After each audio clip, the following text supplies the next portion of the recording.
Yes, thank you. All right, so I'm going to call this meeting to order at 6:34. We're going to start with the Pledge of Allegiance, followed by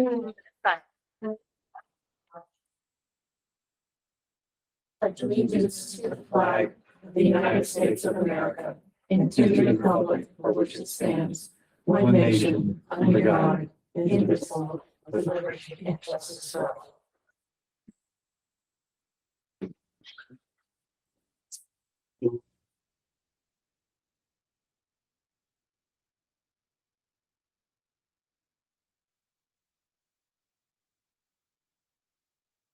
All right, first step is to amend the agenda. Does anyone need to amend the agenda?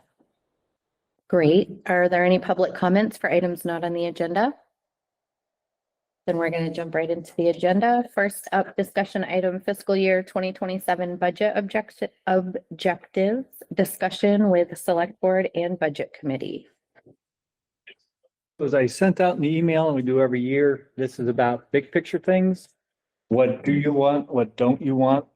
We'll just, for sake of argument, say whatever the spending levels are, they're incredibly efficient. So you can't just say do the same thing for less. If you want to spend less money, we can work that out through the budget process. But if you're saying we need Santa Claus twice a year, do that. If you say we shouldn't have any Santa Claus, then you can say that kind of thing. This is going to be the worst budget year Windsor's ever had. So not because it's going to go down so much, but everything is going the wrong way everywhere. So we'll get into more of that in the financial update. But this is the budget we've put together means that we're going to continue to do the same things that we've always done. Like the budget at this point, what you would get is just a continuation of this fiscal year. So if there's going to be significant changes, now is when we would start to figure out how that would work and provide whatever kind of information we could at the first. So with that jolly message, what do you got? What's it look like as far as the increase employee fire? Is there going to be increases having to do with benefits, health insurance, all that stuff? Yeah, I believe health insurance, I think it's 14%. Yeah, that's on top of 23% for this year. That's what I'm saying. Everything is breaking the wrong way, but they're very consistent in the way they're breaking. Both union contracts are up. There's drama in both unions. I was hoping to have that done by now, but they're kind of working out. It's internal. It's not with us. But we're competitive and staffed, and I think we have, depending on the unions, and I don't really want to record it, it's like 4 to 5% is what's built in for the two different unions. We have the same number of people in all departments as we had last year, the same number of employees. Yeah. Right now, we have a couple of vacancies, but the positions are still there. And they will most likely be there. Yeah. I'm telling them to drag the feet to the actual best person ever comes along.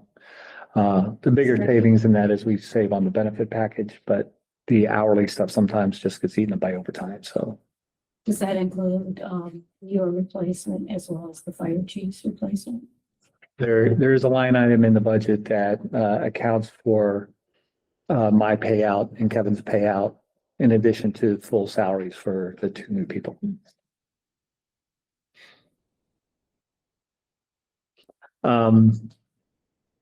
Other things you may want to consider. Oh, I thought you were doing this thing. We just replaced the HVAC system in the rec center. That was essentially broken. They're just finishing up replacing it in the fire department, which was broken. Usually when we bond for that, we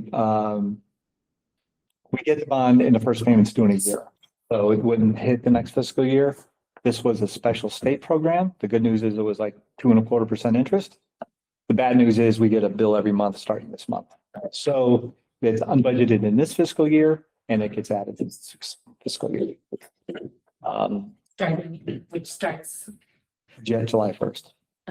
Yeah, so we made our first payment on the rec center portion, well, actually on the whole portion, in December. So that's, I may be wrong, but I think it's like 25,000 a year. So, the other thing is we're just getting the finalized, estimates to do the reconstruction of Central Street that we've been talking about for a long time. New water, new sewer, no stormwater. That's the lowest point in town. It floods a lot. So anyway, it sounds like they're estimating 2.5 million. That is not out of line. I mean, it's a pretty short street. And the point of all that is we have spent a lot of money over time on infrastructure improvements, but there's a lot of old stuff. So we've been able to work that into the budget, and there's really going to have to be a commitment, either do it or don't. I mean, there's no free way. We get our share of grant money and things like that, but it takes bonding to do it. So What about the ladder truck? A ladder truck, we don't have one. any plans in the works for? But Kevin is keeping an eye on the market, and he has different brokers for a good used one. He, about a month ago, there was one down in New Jersey, minimum bid of 200,000. I said, we don't have any money, but bid 250, see what happens. If we get it, we get it, and we didn't get it. So, I mean, he was kind of thinking 5, 6, 7, maybe the number. And he's been confident that in that number, you could get something that would be good enough for us. You may have heard that Weathersfield damaged their ladder truck. So nothing other than me getting a hold of Brandon down there saying, hey, you know what? I think we owe it to both of our communities, and both of us need a ladder truck, that we should at least talk about it before we both go buy one. So they're still getting an assessment of what they're going to need to do, you know, how bad a shape theirs is in, but that idea is out there. But right now, without theirs, West Windsor has a truck, but you know, we've had a lot of fires lately, actually, and the mutual aid is what's been working. How about all the other equipment, police side and everything? Are we all set? Yeah, in that sense, the rest of the fleet is good. The only drawback is availability. Like, we were supposed to have a new plow truck right now for this winter, and we have the truck, but it's not going to be available for next summer when they put the dump body on and all that kind of stuff. We have bought or reserved, we haven't paid for it yet, another cabin chassis to replace the next one, but we don't expect that to be available until sometime out. So we have them and they're in the budget. All the police cars are good. And we just bought a new loader. The dump trucks have been on a pretty good rotation. Like, part of the deficit from last year is because we had a number of ambulances and trucks that were due to be replaced, and they weren't, and they were old. And we had some pretty significant repair bills to what we had that we wouldn't have had, I don't think. Well, we wouldn't have had if we would have got replaced them in time. But that part's good. And So we replaced them. we try, like, the idea would be to replace the plow trucks. Yeah, but I mean, the ambulance. Oh, yeah, they've come in and we have one older one. But we have 3 new ones, so it's not terrible. The terrible part on that is where you call them like an advanced care ambulance. That used to be 250. Now that's closer to 5. The transport ambulances used to be 185. Now they're 3. But Kevin, if you've noticed, we have more look like Sprinter van ambulances. I think they were around 125,000 a piece. So the market has responded because of the exploding prices. We've done what we can to get the equipment we need, still within budget, but I think Kevin said that the fire truck that we just received, it was 685,000. And when he was picking it up, they were building one like it, and it was close to $1 million. So The new ladder trucks are like $1.5 million if you were to get one brand new. yeah, $1.5 or $2 million, so that's pretty crazy. So, and I've said this before, if you go to the fire, police or highway departments and say, we should regionalize this service because we'll save money. I'm not going to really argue with them, but they say, no, we're not. And no, we won't. Because soon as this town drives our stuff, they're going to wreck it. And we always treat everything the best and they treat it the worst. And our people are the best and your people are the worst. So it's never gone anywhere at any time. But now the fire departments are facing shortages of people for volunteer departments. So they don't like being in a position where they can't respond. And with the cost of equipment doing what it's doing, there's a financial incentive.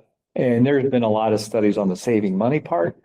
And fire departments are a little different because there's so much equipment and the firehouses are already established. So it's not like you have to build new substations and stuff.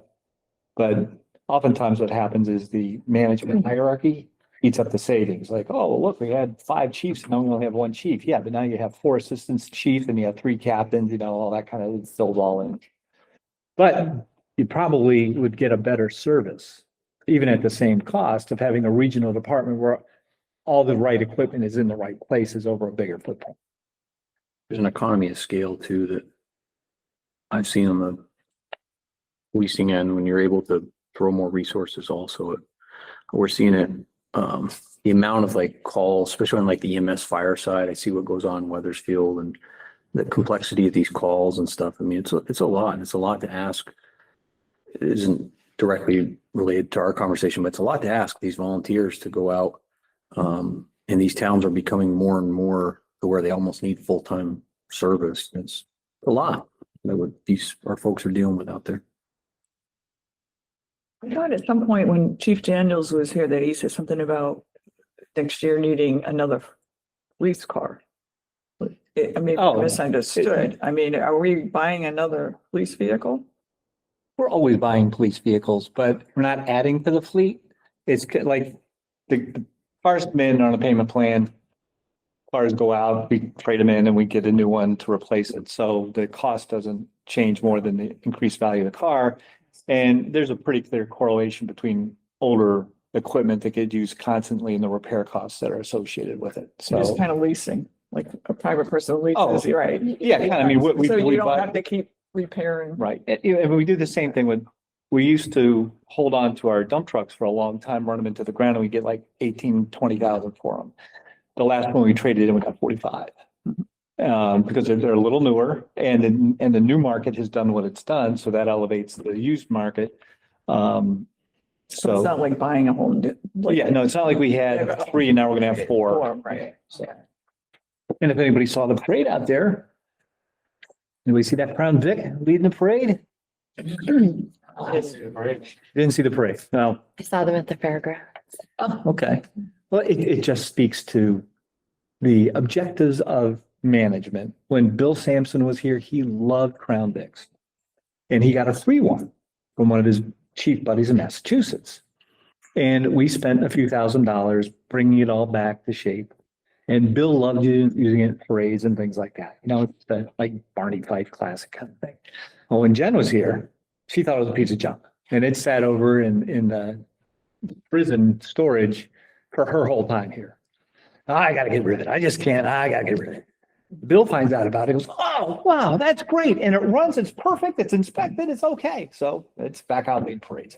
So it's not worth anything to get rid of it and doesn't really do anything to our insurance. So we have that. Are there any surprises coming up with water and sewer? You have I'm sorry. No, this year was the surprise. It's not really a surprise. We significantly increased the contribution to the capital funds for water and sewer. So I forget off the top of my head what the rate increase was, but it was double digits. And there's always people going to complain. There's a few people who came in and said, "What did you do to my water bill? Something's got to be wrong."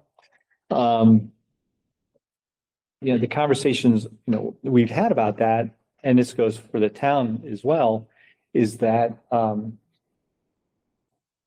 would say since a few years before I got here, we were bonding there was a big water project before I got here. We've done some big sewer projects. We've upgraded the treatment plant. And we've feathered in some of the smaller projects with the capital reserves. And we have had healthy capital reserves in there, but we have bond authorization already from the community, but we haven't done any new bonds for the last few years.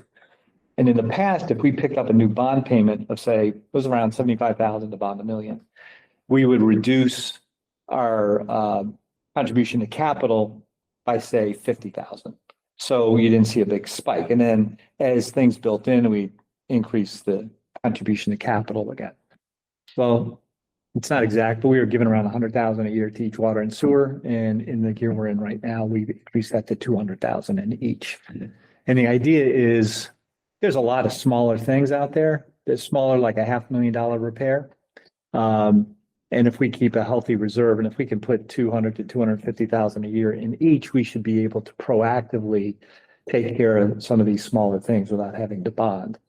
And did anybody watch that video I did? It was hard to watch, I know. But both the taxes and the utility rates have been remarkably stable over a period of time. And even, obviously people are not happy most of the time paying their taxes, but as I've mentioned, people are mad when they open their tax bill, no matter what it says. What do you mean your tax bill went up? Actually, we had a 2% increase this year. Oh yeah, well, I don't know. Taxes always go up. That's something. But people are much angrier when the service doesn't work. Because they always think the taxes are high, but if they don't think they're getting anything for it, that makes them much angrier. And we have a lot of service, and maybe this is, I can give this to you if anybody cares, but I've been curious about just how much we spend. And I talked to Larry over at the school, the finance guy, and the school budget's about 15.7 million. And our budget is about 7. So together it's around $22.5 million that are the services provided to Windsor. And long and short of it is you have 22 million and Windsor taxpayers pay about 8.3 million. All the rest is 48% of our school is paid for by the state. West Windsor pays for some of the school. Windsor pays 26% of the school budget with their taxes. And then on that, we get about 750,000 a year in homestead rebates. So if all of our services cost that much, but none of those other funding sources are increasing, whatever increase comes from that last, 36% that is town taxes.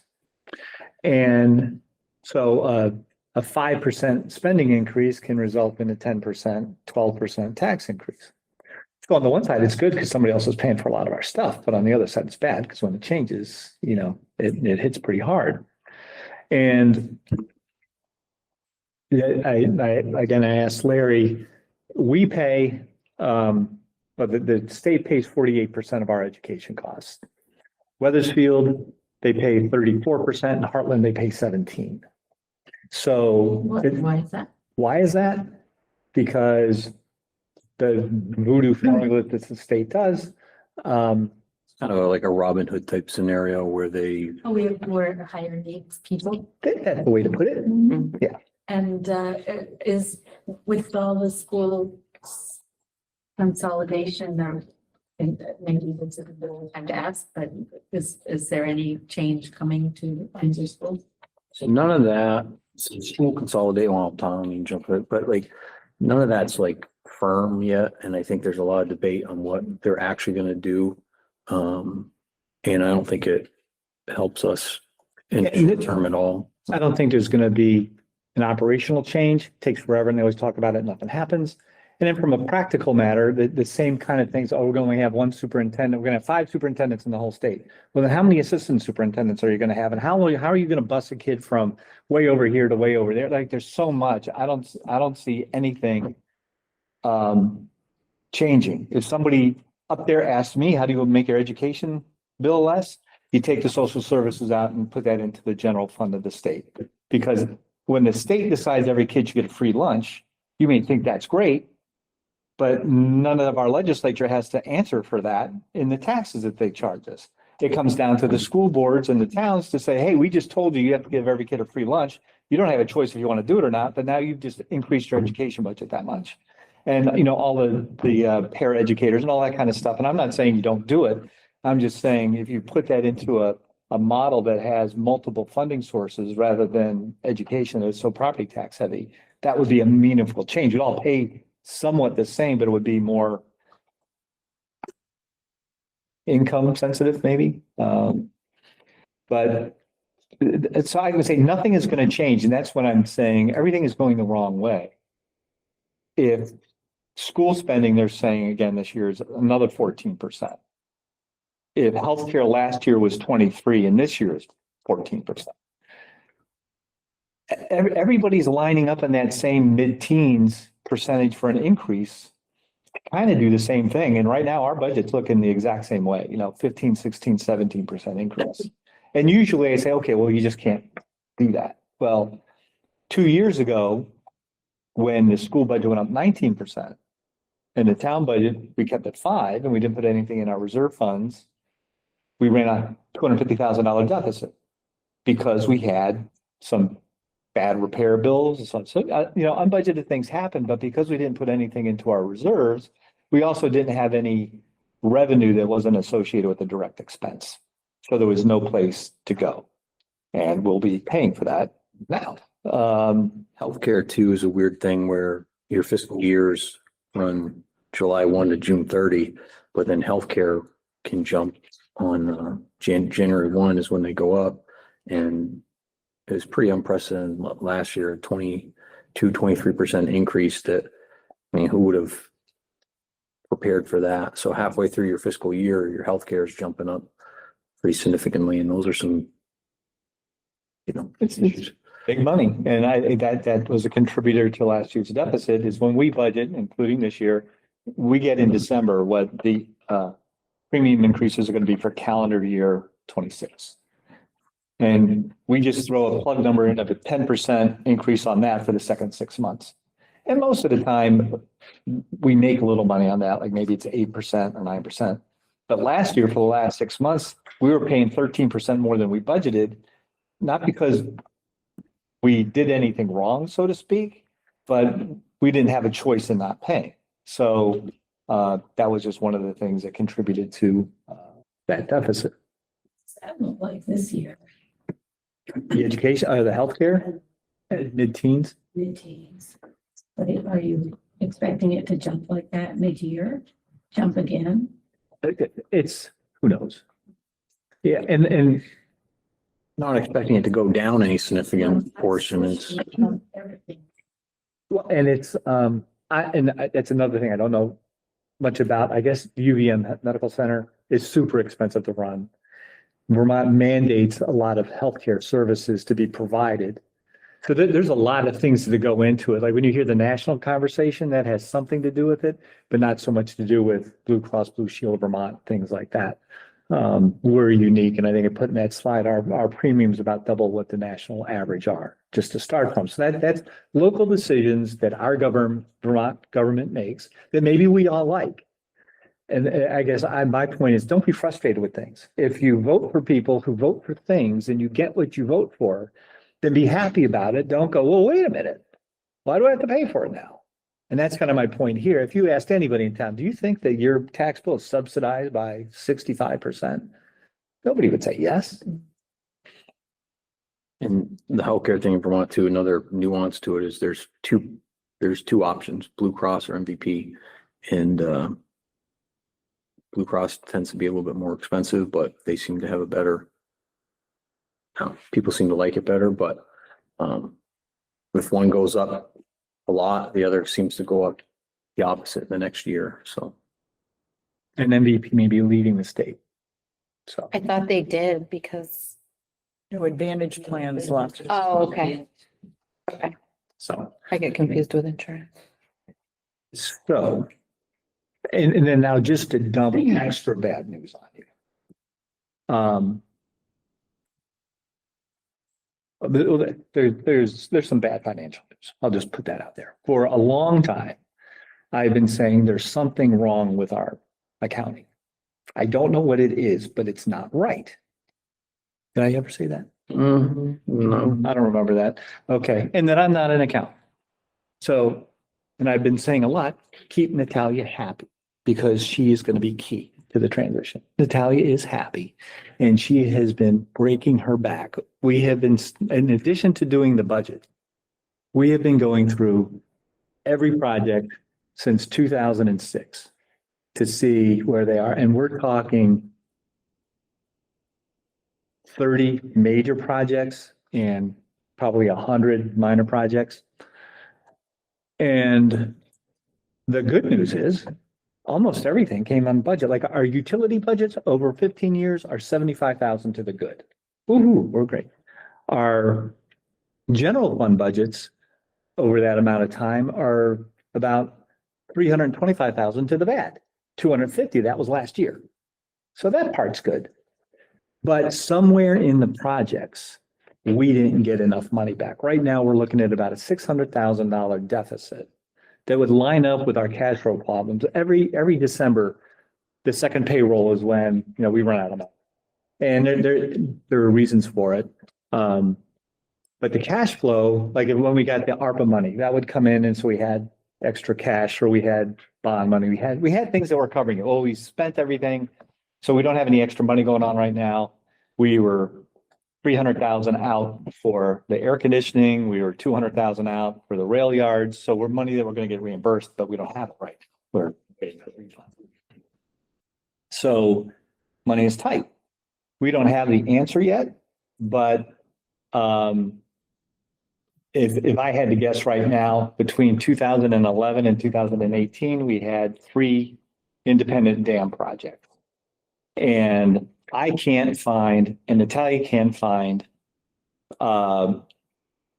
revenue offset for about 500,000 of that. That we had $1.25 million grant. We had $1 million bond. We had $1.5 million bond. So that's all the money we had. And we had more than expenses than that. So now we're going through seeing what we paid with everything. Part of it's complicated because before there was anything known back in 2010 and 11, the town spent about $500,000 on dam repairs as an emergency. So those didn't have any revenue offset. So when I got here, we bonded $1 million and we were supposed to pay ourselves back that $500,000 from before. And it looks like we did, but this sounds like, I'll say it's an exclamation, not an excuse. When we were doing the construction that we were doing and fixing the dam that we are and FEMA, we had Irene and then the 2013 storm. It is an absolute nightmare going through all these funds and who went where, and FEMA put some of the money here and the grant money went there. But it certainly would explain why we're short. And that's what I've been saying. Something is wrong. We are too short for what we have. And it's not like horrible. It's not like Claremont Schools News. Sorry out there. We'll figure out. We'll figure out exactly what the whole thing is. But and when you think, gee, isn't that obvious? It's like right now the fiscal year we just did, we got 550,000 or so cash in for the new fire truck. We didn't buy the new fire truck until 26. So we have extra money in 25 and less money in 26. And when we did the air conditioning, we spent all the money in 25 and we got all the cash in 26. So that'll kind of be the opposite. We're going to get money without an expense. So every year we would see what's called the undesignated balance fluctuate. And you would always say, well, that's because there's a crossover in fiscal years between revenue and expense on some of the bond projects and stuff like that. Sometimes we would save up a number of reimbursements before we did a bond requisition, just so we could do affordable. So the point of all that is there won't be a whole bunch of money to say, well, why don't we just pull from savings this year? And there won't be an option to say, let's not put any money in savings this year. So there'll be a lot more detail on that as we're going through. But, oh, and the last part of it, as I mentioned, we get a lot of state money.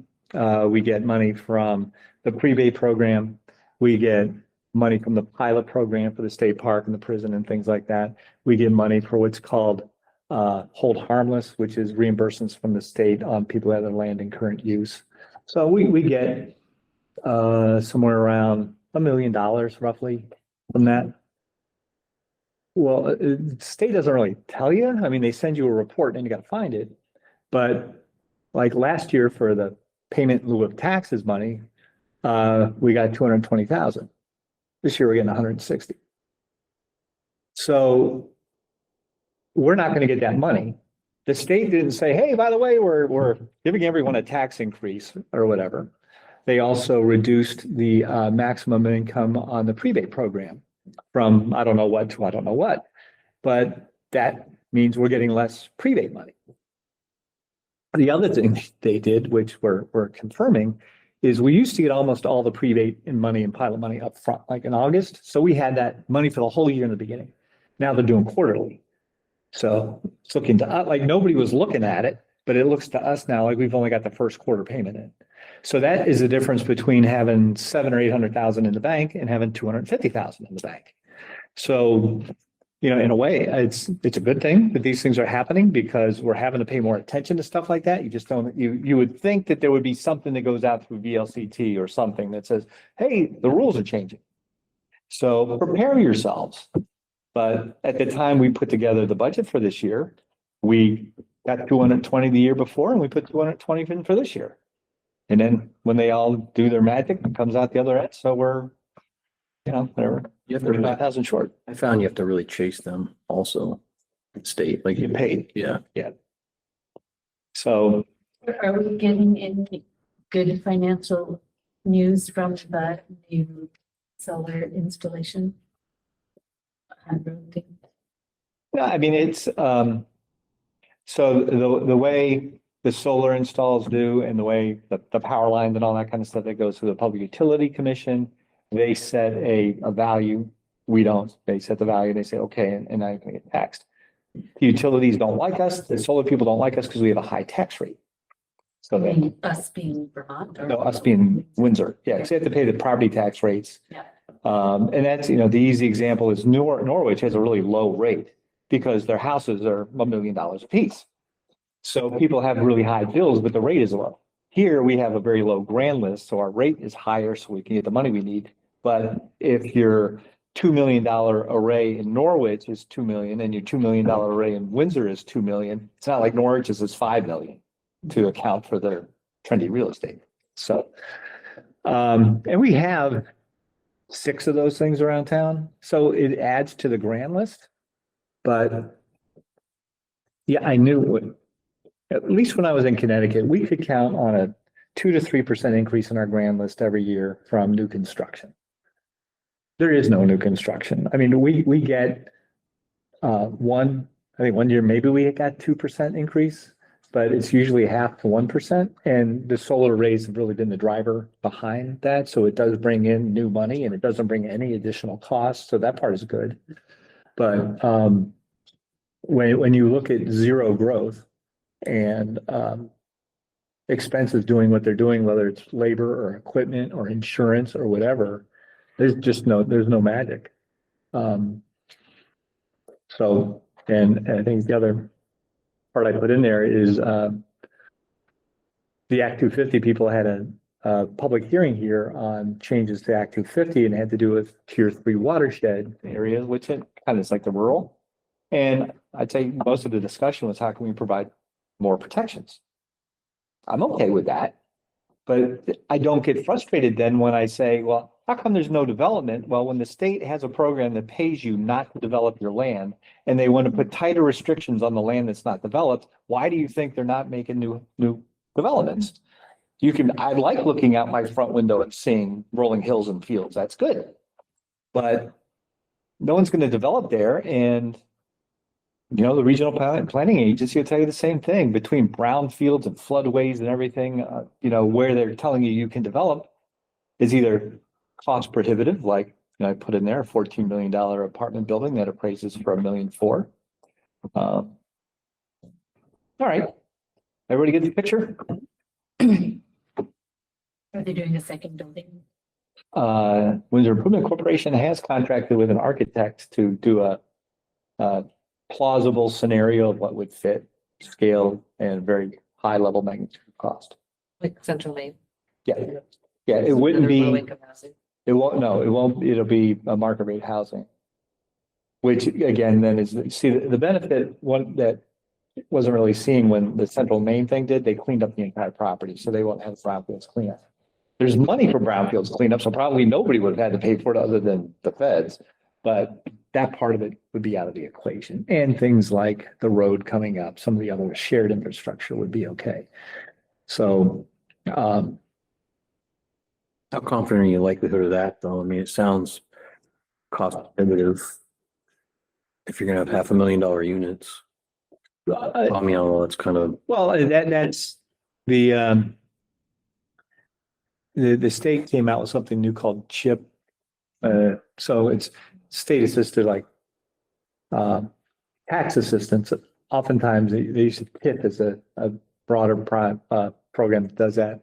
The money is generally put in to improve your infrastructure so it can handle the denser development. And we have all the infrastructure. So we have to be able to go and say, we don't need it for that, but we need it for something else if you want this to happen. So really the big thing that could benefit from that is the prison property, because that too has pretty much all the infrastructure it needs. But that would be the game changer if the state would say, go ahead, do whatever you want. And the town said, we want $500 million worth of houses out there.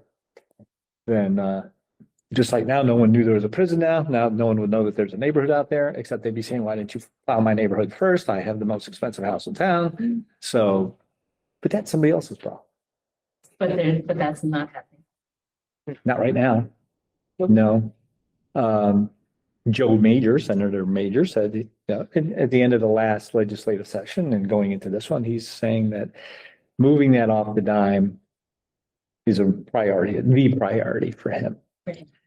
And the concept that is super preliminary would be that the state turned the property over to the town to relieve the state from a lot of the overhead to what they have to do.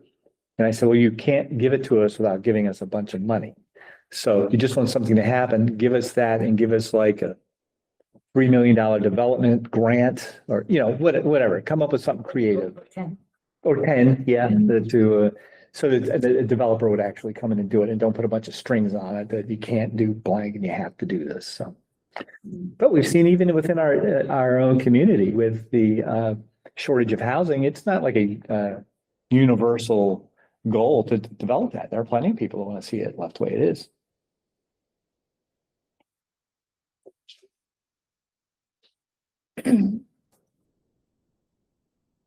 So from my perspective, we need to have a thoughtful discussion what to do. If you ask me today what I would do, I say we get all the information we can and we put through a good budget that doesn't derail the progress that has been made, both with services and infrastructure. And we continue to fight that fight because we're no different. When I talk to my peers, we're all in the same boat. And I really don't want to turn something dysfunctional over to whoever comes next. That an unrealistic budget that says we want this, but we're not giving you the money. It's not right to do. That if you just don't want to spend the money, then we're going to say we're going to reduce services here or there. And I don't even like that idea because people are not going to be happy. Whatever they use, if it's the rec department, they're not going to be happy. If it's police or fire, they're not going to be happy. The administration were already here, some of the office 4 days a week instead of 5, and there are people who are already unhappy because when they come in, nobody's here. And it's not a lot. Like, it's not like there are hundreds of people. There are a handful that complain about everything. And last year when we did the survey, the people who said my taxes were too high, that was 62%. It has always been under 50% for them. Right now it's at around 54 with about close to 200 responses. And it's been consistent like that. So it's less than it was last year after seeing the tax increase they saw. So that again goes to my point is that people compare their tax bill to the one they had when they got here. For some, that's 1959, you know, and for others, it's 2019 or 20. And they moved here for the location and the services and, you know, all that other kind of stuff. So they're the ones that don't want to see Little League go away. Weathersfield doesn't have Little League. They use our Little League. Right? Heartland doesn't have Little League. I think. Okay. I think that's it. State's giving us less money. We have less money. Things cost more. I'm very grateful that you keep investing. We don't have a lot of deferred stuff going on. That's great. Well, that, for the last couple of years, that has been a priority within the resources that we had, that you don't get turned over as shambles, and I would have no excuse. I mean, this building is 25 years old.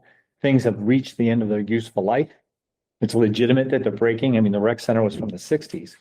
But if I didn't do it on my watch, I've been here too long to just walk away from it. So even if the town said, we don't want to pay for it, or the select board said, no, we don't want it, at least I would have tried. Fortunately, there's been strong support for the things we've been doing, and everything is in pretty good shape.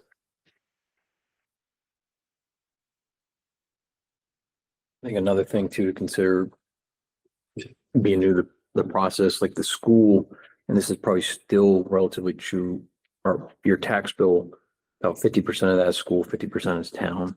Other towns like Heartland and Woodstock, it's like 80-20 school. Mhm. Or whatever this is you're thinking through all. That's still Yeah, we're 53-47, and Heartland is 83-17 school. For those people who are paying out for a whole bunch of stuff, then they really don't get. I'm not feeling bad for them. But I think that's where we all bemoan as municipal managers is, where do you go to pay the school tax? The town hall, not the school administration office, right? So we're the face of the finances, and that's okay. But when you look at the percentage of what's being spent falls to what we do, you know, I don't mind getting yelled at as long as people are informed in what they're yelling at me about, which sometimes happens, sometimes not. But really, most people don't yell either. I've tried to keep an open mind that if somebody can't afford their tax bill, that doesn't give them an extra right to somebody who can and expects services. Like, everybody's paying in what they're paying in, and they have an equal voice in what they want. So when somebody says, I can't afford my tax bill, that doesn't mean these folks lose the rec center. You got to balance it, right? If nobody complained, we'd have all kinds of new stuff, but, and if everybody complained, we'd have nothing. Nobody want to live here. So it's been a pretty good balance. And that's why I look at that 50% of, are my taxes too high or not? And everybody, including this year, says we want more infrastructure improvement. And you don't get the same services plus millions of dollars of infrastructure improvement for the same price. What do people want? For infrastructure? Roads and sidewalks. Nobody cares about the water and sewer until it doesn't work. But yeah. And that's like, it's been a big thing, the Central Street project, you know, we put that apartment building down there. It's terrible. If you were to look at it just on a spreadsheet though, you'd say, well, that's the lowest spot in town. You can't develop it, like nothing new's coming in. No, hardly anybody lives there. And we're gonna spend $2.5 million to make that street better. Well, all of the stormwater from uphill comes downhill, has to get under the train track, so it floods a lot down that way, and it's really old and it's falling apart, and the road is terrible. The history of Central Street is a bit scary. well, you're gonna fill us in on that. I mean, the fires and everything that's Oh, out. yeah. But when you dig down there, you're gonna find surprises, I'm sure. Oh, it's taken so long because of all digging a hole down there, doing the test things and whatever, but yeah, there's a lot of stuff. And even now, if we have like one of those really bad 4 or 5 inches of rain, the water shoots up about that much out of the stormwater drains. And it all has to go under the train tracks. And there's nothing that's really gonna stop it. It may make it less frequent if we, you know, marginally improve But the amount that it would cost to completely eliminate it, to run new big stormwater all the way down to the river is, there's bigger problems happening if we're getting that much rain. Then, If there's a new building going up, or the apartment, a second apartment building you're talking about, is that it's a concept. it's a concept, but is it planned for the location down there by Central Street? Yeah. So it would be critical to have the Central Street Road project. That Yeah, I mean, I think it should be. For that, if that were going to happen, What's that? it would be helpful to have the road fixed in advance. If that project. Yeah, I think so. I think what would be easier to sell is I just use $20,000 as a round number. If you have $1 million, for every $1 million in value, it's 20,000, maybe it's more like 17,000 that the municipality gets in property taxes. Is that right? We'll say it's right for now. And if the building would have appraised at 15 million, we could say, well, look at that. We have new development and we got all this new tax money. Well, it didn't. It's on our books for $1.4 million. So we're not getting any money. I mean, we're getting 25,000 a year. That's good. And we're getting 25,000 a year in utility bills. But it's not like when the TIF things happen, they say, okay, we'll give you special financing to do the infrastructure because that will allow you to build all of this new value. And it's good for the town, and the new tax value will help pay for your bond debt. So you don't build $15 million buildings that appraise for $1.4 million on those projects. It'd be more like running a line out to Artisans Park when that was appealed, you know.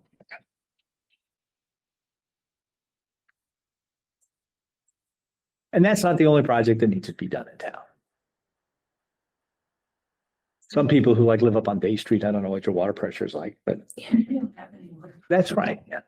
I know when they were fighting the fire just a little ways from us, they brought the pumper in from Brownsville, right?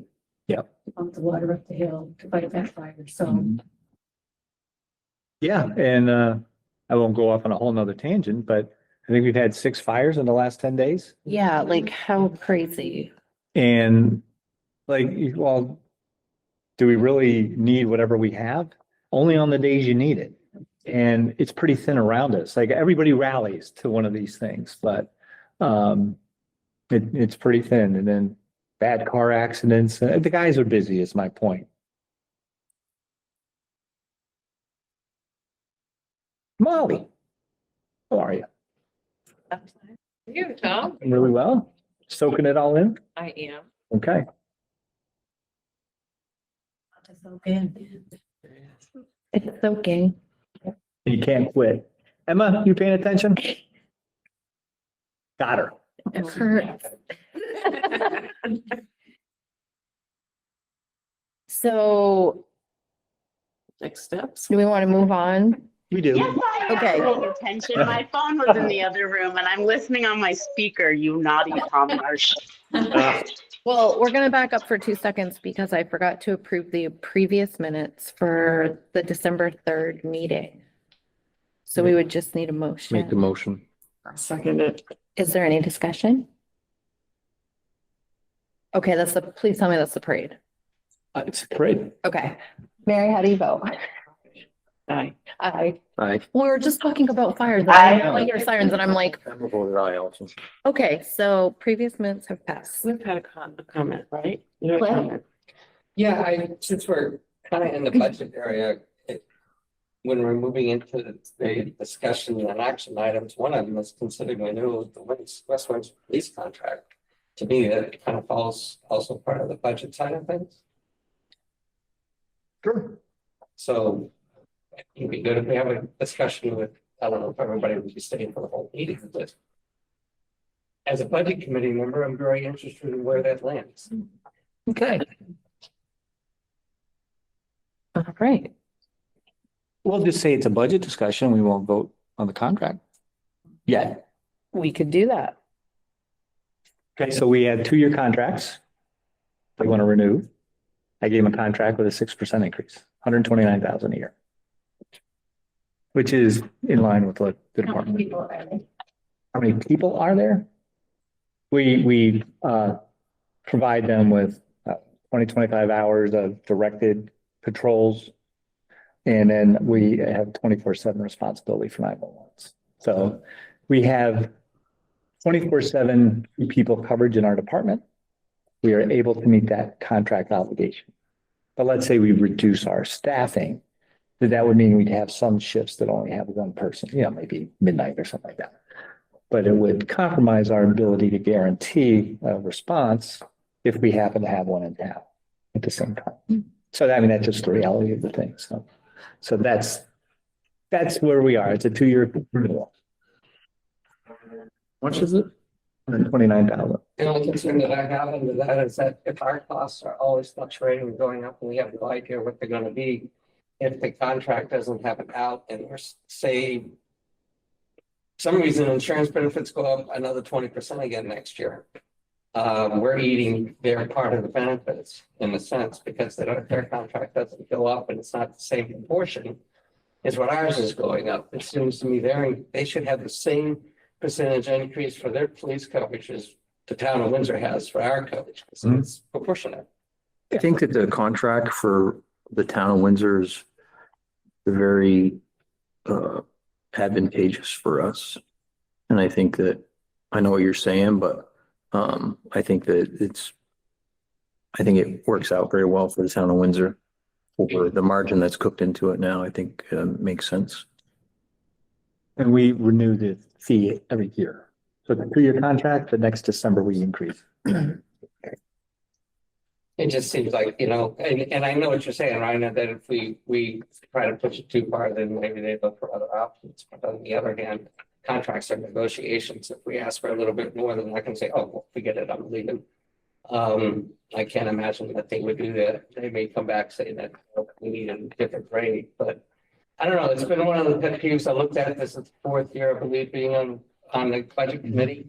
And it just seems to me that that we're always eating for all kinds of things. We're eating the issue of what's going on for surrounding towns and services and other things we're providing. And they're getting away with not paying the full shares. They had their own individual cop or whatever they might do. Now I know there's competition with the sheriff in town, but from our standpoint, I think we need to maximize as much as we can those costs. And I know it's not a full-time thing. I get that. But if they need something, we have to be here to give it to them.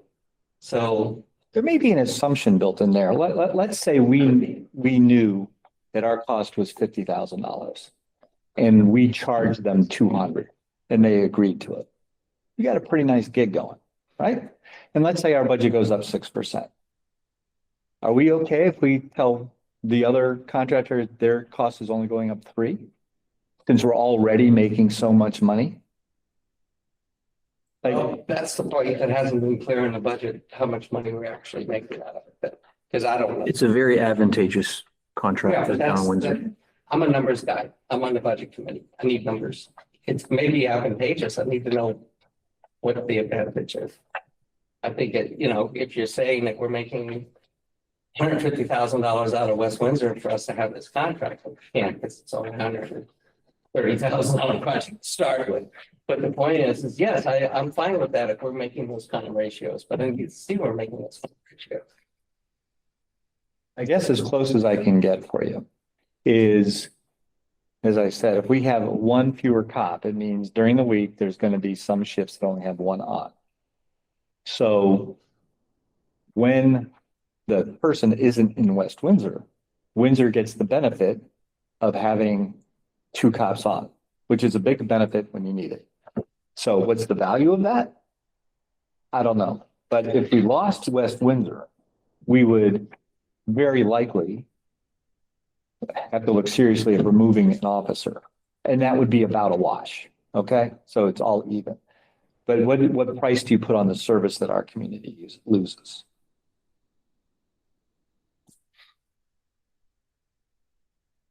And I mean, it's the same thing with our ambulance services as well. Our surrounding towns contract with us. They pay us $20,000 a year for our designated coverage. It's a per capita charge, and then, but then we get the fees for, any runs we do there. So we make money in that regard. But it also means that we have to have people on to make sure that people in Windsor can have an immediate 911 response.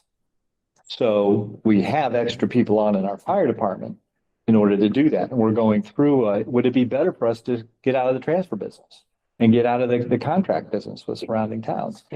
And so far, I mean, July, August, and September were the worst months we've ever had, not just on revenue, but also on write-offs and insurance, things like that. Fortunately, October, November, and so far in December, we're back on track to where we were before. But we were looking at, possibly a $300,000 a year loss. And at that point, you start saying maybe we only need 2 ambulances and we can get rid of 5 people. We have experienced in the past where we have been down staff because of turnover, and Dartmouth will call and say, hey, we need a transfer from here to New London Hospital. And we say, well, we don't have anybody. Okay. They call again. We don't have anybody. Well, the phone stops ringing. And they go to the people that have somebody. And usually, eventually, somebody else that they call doesn't have anybody. And we've found somebody and we get them all back. But there's a definite correlation between our availability and the frequency with which we get calls. There's also been, not to get way off, Dartmouth they have a couple of their own ambulances now. And there's a new competitor in the market. So there were things happening out there at the same time our revenues are going. Kevin reached out to our bigger customers. There was a dip in need, but no real, like, hey, no, we just don't need to make transfers, that kind of thing. And there were some that said, oh, we didn't know you wanted those little runs. And they're like, well, that's where we make the money. Yeah, we want the little runs. So, like I said, we're seeing a return to where we were. But the benefit comes into the services our community gets by having a bigger staff to help serve other communities. So back to the police department. Yeah, sure. So I guess in a roundabout way, what you're saying is the amount of money that we're getting at the $129,000 contract more than covers the cost of the officer and the wear and tear on the police vehicles and all of that stuff, and that we actually come out ahead in the deal. You're getting a full-time cop for a half-time commitment. And it's 15 years ago now, but in Connecticut, we would buy a state trooper. That's how you would pay a fee and they would assign a state trooper to your town for a 40-hour week. Back in 2010, that fee was $120,000. And it didn't include the dispatch. So, I'm not saying we're getting rich. I'm just saying our service would decrease if we lost that money. And we could say the same thing about the school resource officers. I think we bring 90,000 from that. We could say we're not going to do it for you anymore. But we have an officer who's assigned to the schools, except not in the summer, and we can always pull him off if there's some other need in town. So it helps us. Okay.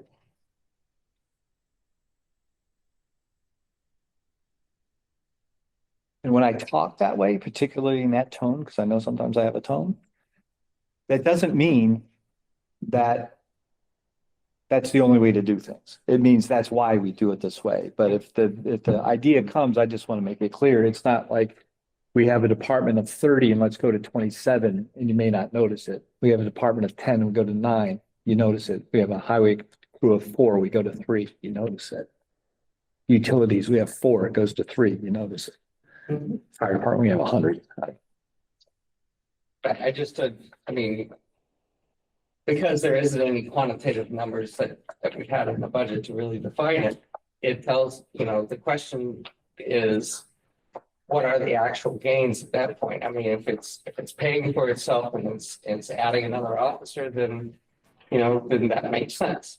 But at the same time, if we weren't covering that area, the problem you're saying is we'd lose an officer, so we can't adequately cover our own area at that point. Yeah, we could not lose an officer and just eat it. I think too, the call volume in West Windsor is pretty insignificant compared to, and like rough numbers in my head looking at it, I think a cop in Windsor costs us somewhere in the $80+ an hour range with paying for the whole budget, right? Everything involved. And I think depending on if it's 20 or 25 hours, we're making, is it 20 or 25? 8%. The coverage, is it 20 or 25? 20-ish, it's like the 125 range, so it's very advantageous to the Mhm. I didn't realize the hours were that low. I thought we were basically patrolling every day up there, so that's 24/7. I'm not saying like I'm a station there, but It's a 24-hour emergency response, so if something happens to West Windsor, right. the town of Windsor will go respond to that. And we do send somebody up there every day, though. Yeah, we have what are called directed patrols.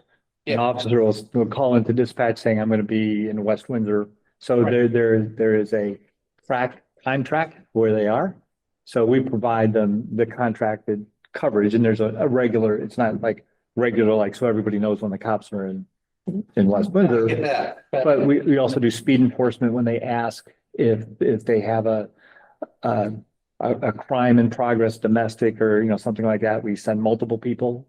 So it's not a linear thing. right, and I think part of my impression was is that we're actually there in like a full-time presence in the sense that we were covering and going up there because whether it's going on my walks, heading up to the fairground, my timing and the patrol timing must be close because I'm always seeing the police cars heading up or coming back, so That could be to pick up lunch at the butcher and pantry. could be, yeah. So, It's not a big lift for the Windsor PD right, for what they're reimbursed on. And I would say on an entire budget conversations, I look at the numbers is the skeleton. They don't tell you what the story is. You got to flesh it all out. Like you can't look at a spreadsheet on the budget and say, so this is cost effective or that's not cost effective, because almost everything we do has some kind of intrinsic reward or cost to the community. And we provide a lot of services without a lot of people. That's kind of the point. So there's a pretty big correlation between what you get. And what's right, now I also understand the difference is, in overall police budget is really not huge either, so, I mean, it's a full-time position. but. If you cut that in a 10-man department, you cut a full-time position, it is a pretty significant impact, especially when Well, you're I know talking. it's an impact, I'm saying, but in the overall budget things, how much we're actually gonna save, what's gonna change in tax rate, how much you're paying for every 6 months when you write a check, what do you write in the checkbook at the top? That's kind of, because in the end, honestly, that's all people care about. They're writing a check every 6 months and they want to know what's in it. Mhm. And if they feel that there's, maybe that check could be $30 or $50 less if we get rid of a cop, then we should do that, but it probably wouldn't be, so. But that's part of, I think, the perspective we need to have coming into it is remembering that when we're paying the tax bills, they actually come and we actually pay them. We gotta be sure that we've done the best job we can to give as much as we can for that tax money. And I have a clearer picture of what the position is now and how it's being worked because of the hours that formula, which I didn't understand now that they do, really changes the perspective of it. Yeah, they kind of poke over and check in, and like you said, it's a half-time commitment, but it's about probably 8% of our police budget. So you remove that position, then you got to figure that out. But and that's coming from somebody that would benefit greatly if we didn't renew that contract, right? But I think it's very beneficial to the town of Windsor for not a lot of lift on our guys. Okay. Good news is that covers the second bullet point too. That would be our municipal finance discussion. So we're making huge progress. Now, are we ready to move on from that? Into our first action item, That's right. consider approval of errors and omissions. Take it away, Tom. Okay, so we haven't done one of these in a long time that I recall. But this is when we find errors or omissions in our grant list and we have to make a correction. And I have a list of things here that a veteran's exemption was inadvertently removed. They needed to create a separate parcel for a solar farm. And so they had to change the values on there. So there's a list it's in the website that lists all these things. One is reducing 40, the next one increasing 40, the next one had no, and then the next one adds 30,000, or 35,000. So a net $35,000 added to the grant list from all of these things, but we need a vote of the board to change it since it's already been filed with the state.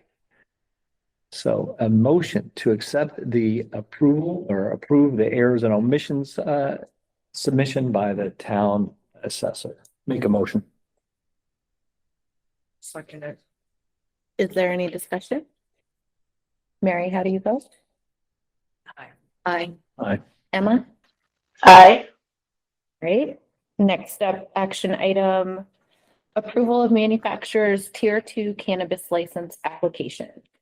Right, you get I get an email, and there was a copy in there. It's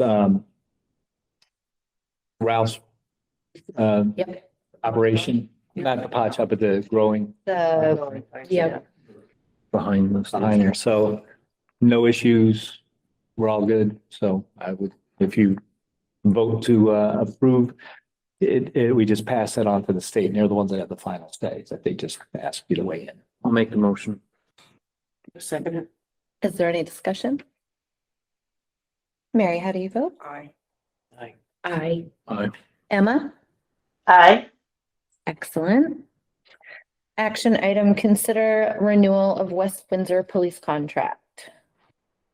Just want to make a motion. I'll make a motion that we renew the West Windsor police contract. I'll second that. Is there any discussion? Mary, how do you vote? Aye. Aye. Aye. Emma? Aye. All right, last action item, consider approval of the Downtown Vibrancy Fund letter of attestation. Yes.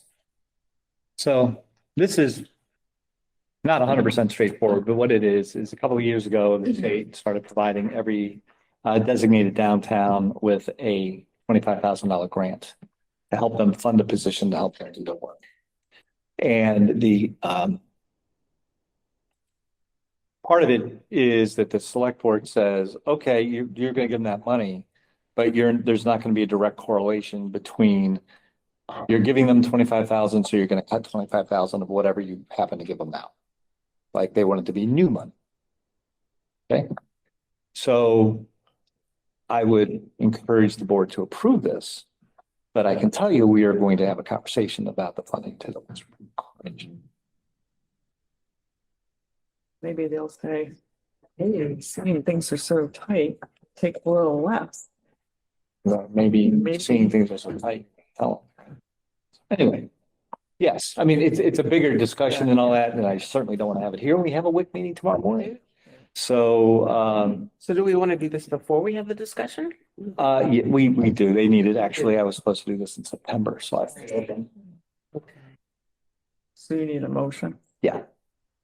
I'll make a motion to approve the Downtown Vibrancy Fund letter of attestation. I second. Is there any discussion? Emma, how do you vote? Aye. Ryan? Aye. Aye. Aye. Aye. So there goes that. Okay. So will we bring feedback back to this group about the discussion that we're having tomorrow? Well, yeah, I don't think this is going to be a part of the discussion. They will come in as a, well, you know, when their budget section comes up, they're going to do it. And I guess my intention is, and I'm going to, you know, work with the board on that, is I think the town needs to see what we're getting for the money. It's a lot of money. I think town gives them 50,000 a year. And we used to give them 90. And To WIC. to WIC. Yeah. So it's been coming down, and I have I've been critical for a long time about it, but I go to their meetings, they have a lot of meetings, and a lot of the meetings say, well, we didn't quite get to that this month. We're gonna like, I would challenge anybody to say, so what do you know that they've done? They'll say that they got that new apartment building done, but Bob Flint is, like, I would encourage continuing with that management of it, but Springfield Regional Development. yeah. Right. Yeah, I mean, and that goes into their whole budget and they manage the corporate park, the old, Goodyear property. So it's not like they're not doing anything, but Bob is doing a lot. And that's the part I want to kind of suss out. What is it that Bob does? And what is the value of the Windsor Improvement Corporation? And I think one of the easy examples is, we pay $6,000 a year to manage our social media. And we have 4,000 followers, and we do 100 posts a month, and we get reporting, tracking how many interactions we have and all of that kind of stuff. And we don't have anybody else that pays attention to that. And if that's something we don't want to do anymore, that's fine. But that goes away. Windsor Improvement Corporation has their own website that has 350 followers, and almost all of the posts are for the library or some other nonprofit or town service, and the town puts them all out there too. But we also put out Boston Dreams or Simon Pierce or Harpoon, like the business community. So I've said for a while, why are we duplicating this? Why don't you just take on the town, or why don't you pay for what we're doing? Because we're doing 10 times more than you are. And it doesn't go anywhere. So that's like just one example of kind of conversation I think we had. And I'll give them a heads up, unless you want to give a heads up. Or You think it's hands up? okay, and don't say, Tom, I don't agree with you there. Say that now. Okay. Okay. I think that sounds reasonable. Yeah, We have been hearing that for a few years. On my to-do list before I pass on. Okay, I like your to-do list. so did we all vote, right? Thing to sign there. Yes. Did. So now we can move on to old business. That's a tangential question on the agenda. What is? What did you say? Can I, Yeah. can I ask a question that I? Oh, yeah. I was just curious, what is going on in the drugstore space? Nothing as of right now. Well, There has been effort though. yeah, we and Bob Flint have been in Yes. contact with the company, it's a national company that owns it. I think they're still getting some rental from Rite Aid, even though it's vacant. But you may know Kinney Drugs picked up the Springfield location and somewhere else. The property management company, not the owner, has been pretty clear that they have seen very little success in replicating the drugstore and the ones that went out, changing the way the market works and all that kind of stuff. So they kind of keep us in the loop. They've had a couple people look. They had somebody who wanted to put it in storage units in there, climate controlled storage. It doesn't fit in with our zoning. We said, no, we don't want that. So you guys are leaning away from pharmacy, another pharmacy in town? Oh, it's not us leaning Well, away. Yeah. I mean, if one came in, No that, pharmacy seems to I wanna, ran into a guy in Woodstock I just think yesterday it that does does them. like it is I know. huge. But there's a competition between Dartmouth Hitchcock Yeah. and this now Mount Scottney and putting a pharmacy in. There is a big barrier there. Right? maybe Dartmouth should put That's what Bob another Flint says. Bob Flint pharmacy. Oh. says. You were not, yes, you and I you were not had to debating suss that, that, but yeah.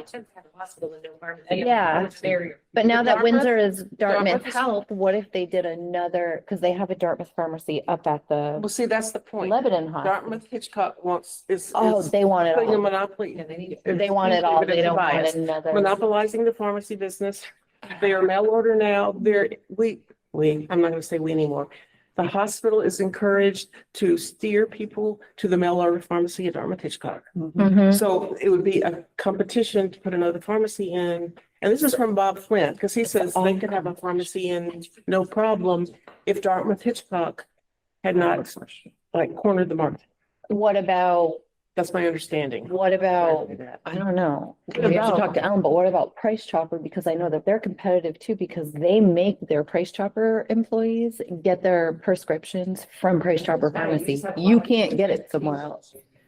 That you have a lot. Yeah. A lot. All that being said, though, it's gotta be profitable. Yeah. They're tough. Guaranteed risk. Just yell, Mary. No. Yes, Mary. I'm gonna speak to some, because people won't be able to hear the recording. Matter? If we're all talking over Oh. each other, you can't hear it on the recording well. I still do not understand, and Jeffrey and I were trying to suss this out after she mentioned to me about Bob Flint saying that. How in the world does DH have any say in what Windsor is doing?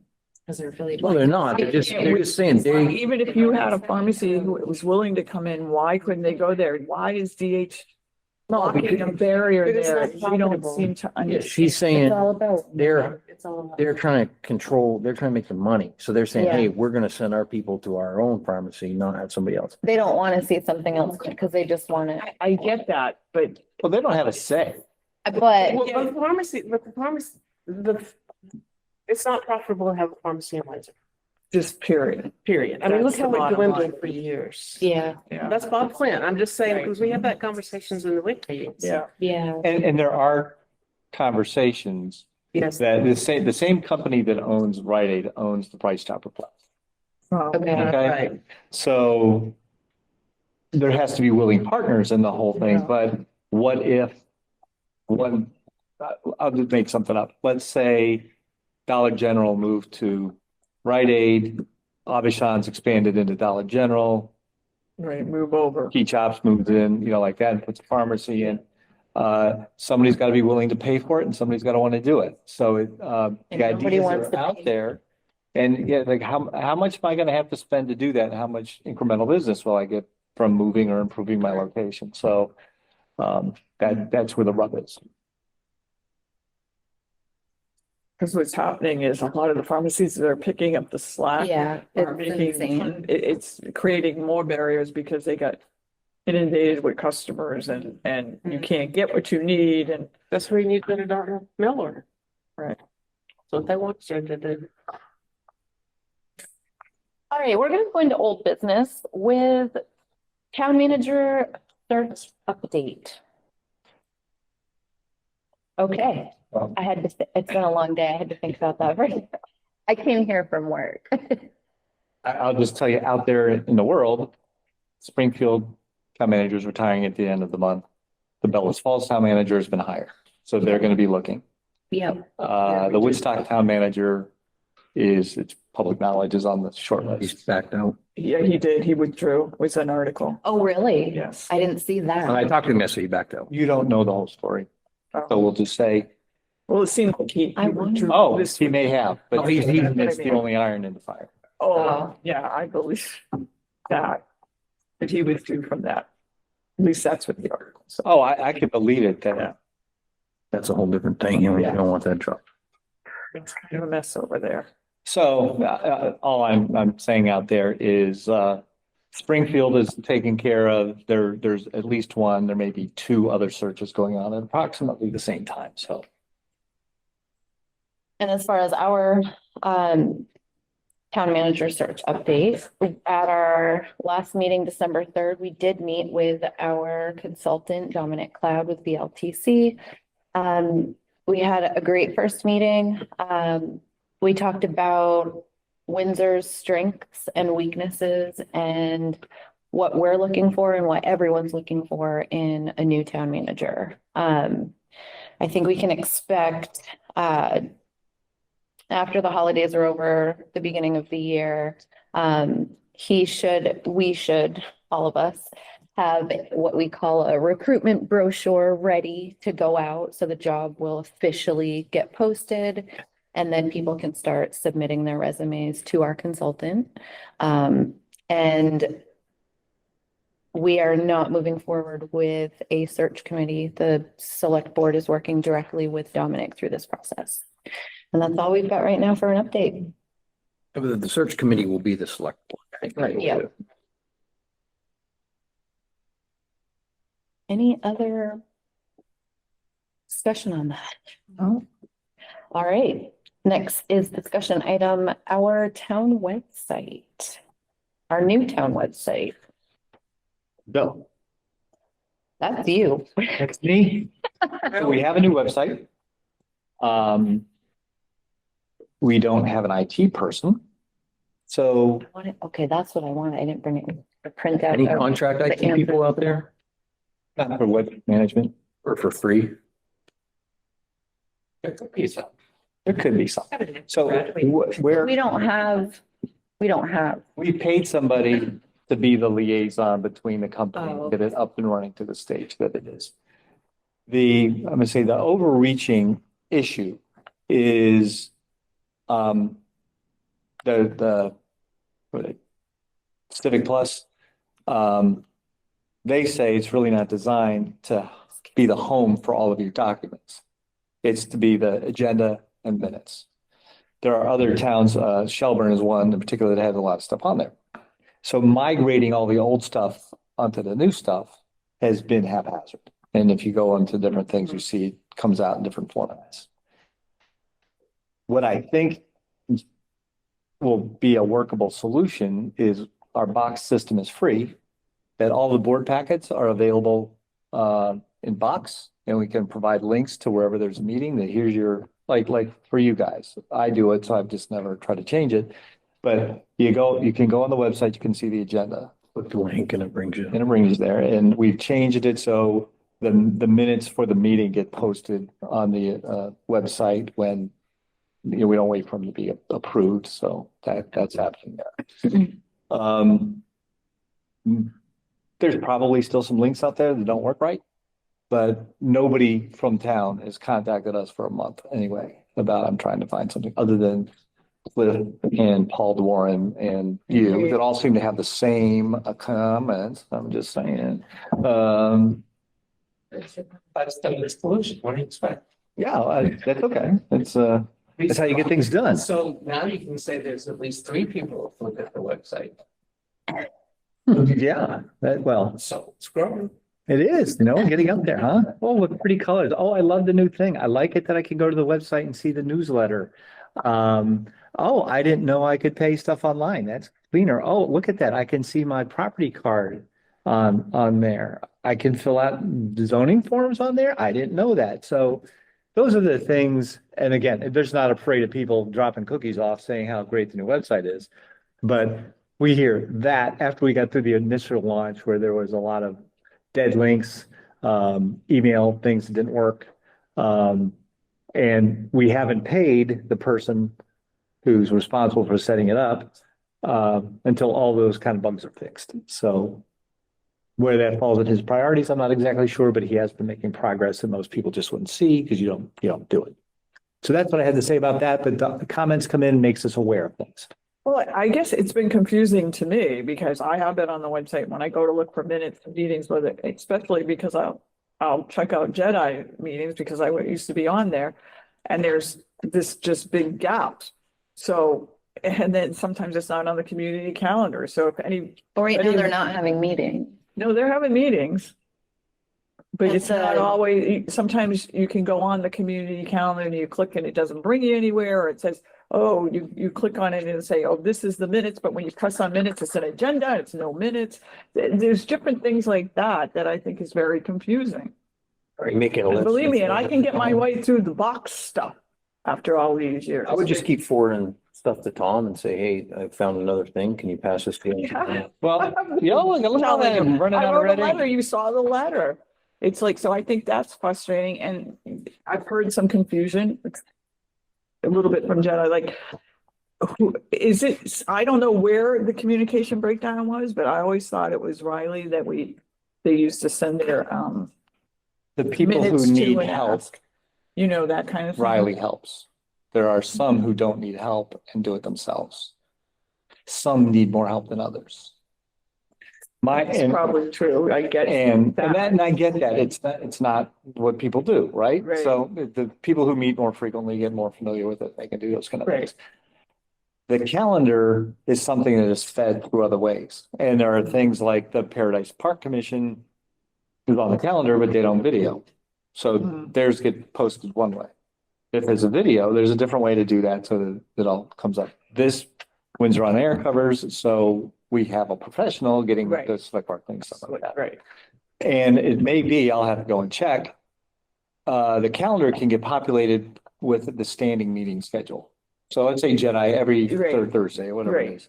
And if they choose not to have a meeting, right now, we don't have anybody proactively that will go and take You it have to down. tell somebody, right? I mean, Right. you'd say, oh, wait, maybe we're having, just like we did when we changed our meetings for this month. It Right. generates automatically, your normal schedule. Right. And then somebody has to go in and say, no, that's canceled and Mhm. here's the new Yeah. thing. I get that. I understand how that works. And it's easy enough if somebody, whichever board it was, if they say, give me a password. I want to go up, I want to post my own agenda, I want to post my own minutes. I'll do that as part of the hard copy posting. And I'd like to put other supporting document up there one way or the other, like through a box. I want to post like what Jedi put out, this month. They can do it all themselves if they want to. If they're not doing it, it's because either they haven't asked or they haven't been able to. I mean, on the new website, they can do that. On the old one, they could too. Really? Yeah. Sorry. No, Yeah, I didn't know that even on the old website, I could have done that Well, as the chair. I didn't know enough to know I could do that. Well, There- then, there's been a lot out there of we're not the police on that stuff. People who don't turn their minutes in on time, don't oh, post their no, agenda. I get that. So I mean, there's some of that. Oh, I was on vacation. I just get to it. So there's always been the idiosyncrasies of the lack of a centralized place, or some that just say, hey, Riley, here's my agenda. Right. Hey, Riley, here's my minutes. So there's not a unified way to do it. We can make a unified way, but we don't have anybody here that I'm going to say is responsible No, to do no, all I get that. that too. But we can help anybody do it. And for those who just say, I can't use a computer, I need all my stuff printed out, we'll do it for you. Yeah, Everybody's you're gonna be different. hearing that until you leave. You'll be hearing that. So. It's under control. Because The next person will just say, I'm not doing it. And then when I'm sitting why out should the there, next person say that they wouldn't print out for the select board if they want? because hard they're copy of forcing this stuff? people to move to the new, we're getting long into a minute. Well, seriously, if you have something to put it in writing so that I can forward it, particularly And it if can be it's something not working, because we don't have anybody sitting there as a general rule, just clicking through Right. things, but we are working on the document problem. That is a Oh, you problem. mean what- Yeah. Well, Okay. and you did clarify one thing, Tom, and because when we were looking at the site and to have that meeting, one of the advantages was the fact that each committee is supposed to be able to go into their own page, edit the page, add their documents and do those things. I think nobody knows about it on the committee level. There's been no email, no communication saying new websites out, set up an account, assign whoever's taking your minutes or whatever, you as a committee decide who's going to be updating your page and keeping things up to date, because that was one of the big parts of that. Small towns don't have an IT department. Mhm. And the idea is that this site is on the admin side. We saw the admin screens with a little bit of training and some tutorials, which they have the online documents to teach people that they just go and look at it. They can learn how to put their own stuff up there. And the idea is to take some of the pressure off of you and the Riley. town side and let the committees manage their page of their site. And we want to be there, but we want it to work first. I mean, that's why we haven't done it, Well, because that's there've the been question, is problems. the admin not set up to do that yet? Because when I went into it, I created an account, and I understand you have to have, it's a permissions-based thing. Yeah. What that means, everybody, is you can't, if me on planning commission can't make changes on the select board. Okay, as an example. So each committee can't go and change anybody else's stuff. They can only work on their piece that's there. And so when somebody registers, they have to be given permissions, and then that also means that those pages have to have that same permission. That's the guys from Civics Plus are supposed to know what we need, and it's supposed to be built into it already. Yeah, and then anybody, we can get a permission to set up their agenda in minutes.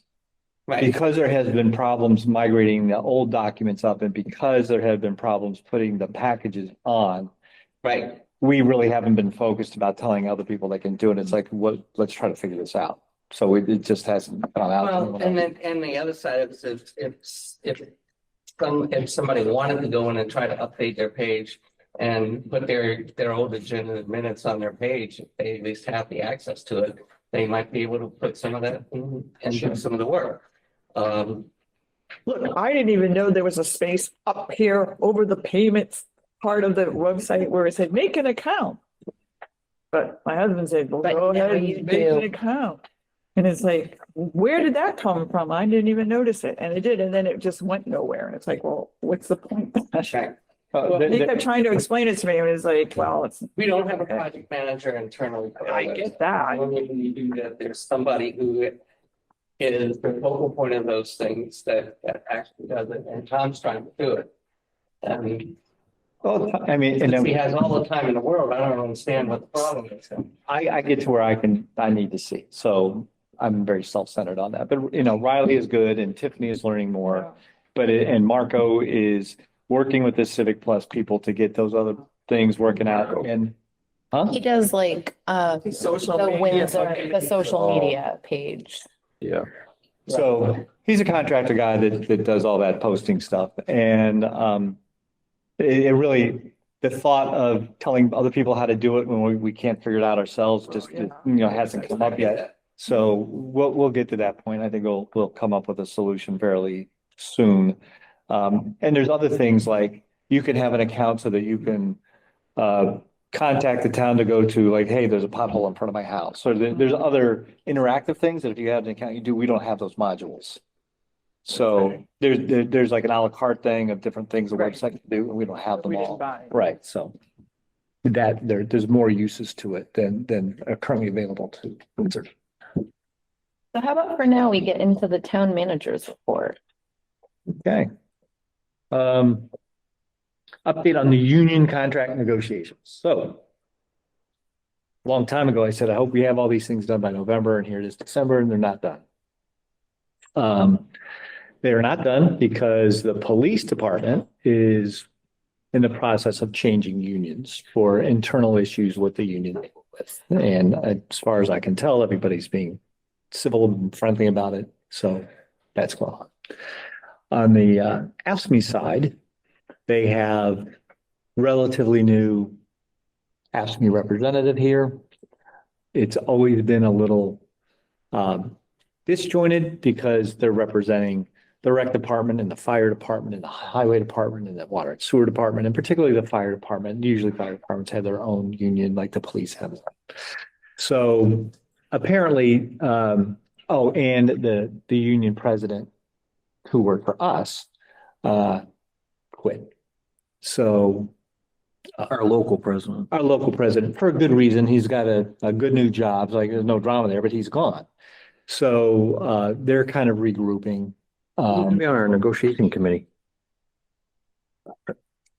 Me. You guys figure that out when we have it. How many, is it We two will. people from the select board? It can be whatever you want. It could be the fire chief and the police chief and somebody, or two people from here, as long as there's not a quorum. Okay. It can be all right. So anyway, so we've had casual conversations about directions and scope. And that's all been okay. I don't see any big surprises anywhere, but I don't think we're gonna have anything formal till springtime. Police in particular, I think they're having their official vote in January. So that's what's going on there. National Street Housing Update. So I met with Greg Blanchard the other day. He's expecting to have both houses delivered mid-January. The foundation is in for the 15 National Street, I think. The other one is in the demolition process. So Greg said he's been to the factory, seen the house being built, that the Bill Lake people are very pleased with the design and are going to incorporate it into their portfolio. Because it's a very compact, but from their point of view, very useful layout. So that part is all good. I thought there was going to be a but after he was telling me all the sales pitch about how wonderful it is and they're going to be here in a month, but there was no but. He just says, hey, this is great. It should be there. And he's very excited. I think he's either has ordered or is planning to order three more that are gonna go in behind the diner. So I think, Greg, if this works, we'll be in a pretty good spot as far as the demand for this kind of thing. And I think we are gonna see a good value from that, from being in on the front, for at least these two houses. So that's going forward. We should be the owners of the Wick properties, I hope by the end of the month. Nice. That's all going through the lawyer stuff, so. And if anybody's, Is this, can you fill me in this tiny bit? sure. Just for ease of explanation, we're gonna say the town owns two properties on National Street, which is down by the river.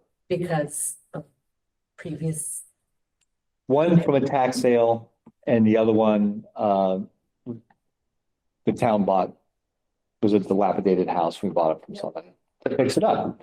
There's a third house that the town bought back in 2017 and we completely renovated it, lifted it out of the flood elevations, made it energy efficient and all that. We've rented it to the same people for the last, same at one time.